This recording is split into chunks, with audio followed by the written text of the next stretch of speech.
Trauma sering kita pahami sebagai sesuatu yang harus dilawan, dihindari, atau dilupakan. Kita berusaha keras menutupinya, menguburnya dalam-dalam, berharap waktu akan menghapus segalanya. Padahal, semakin trauma ditolak, semakin kuat ia berakar.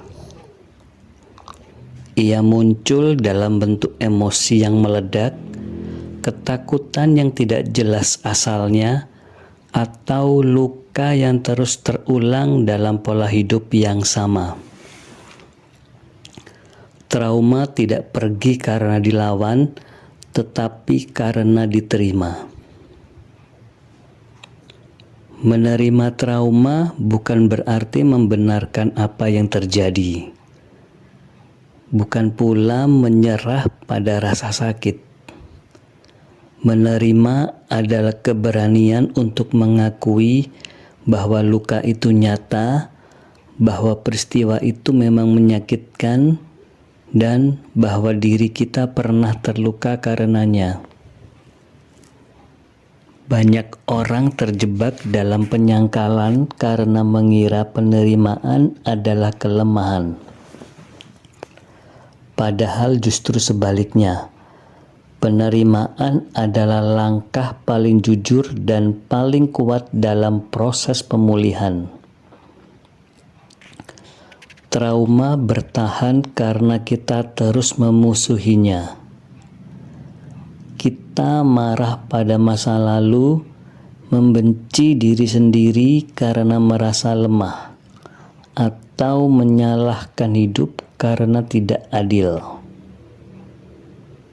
Emosi-emosi itu membuat luka tetap terbuka. Ketika kita mulai menerima tanpa menghakimi, tanpa memaksa diri untuk sembuh cepat, perlahan trauma kehilangan kendalinya. Ia tidak lagi mengatur hidup kita dari balik bayang-bayang.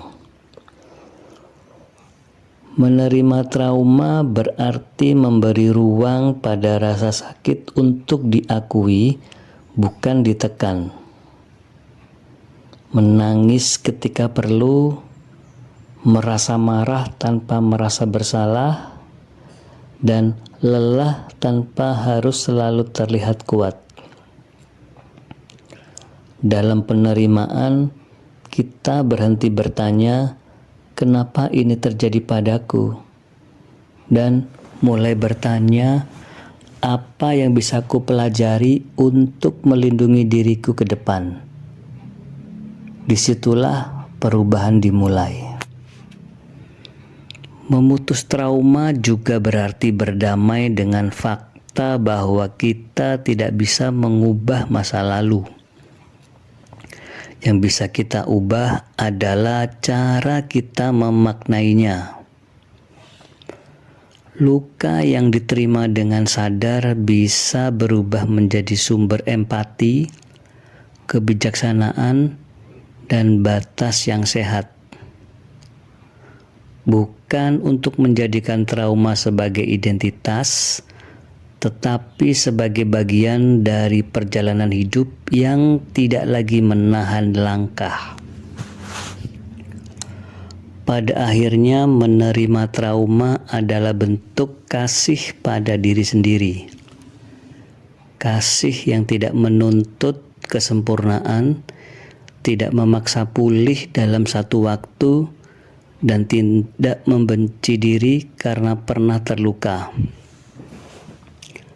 Trauma mungkin pernah membentuk kita, tetapi dengan penerimaan kita kembali memegang kendali atas hidup kita sendiri.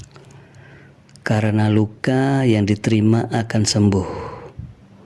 Luka yang dilawan akan terus berbicara.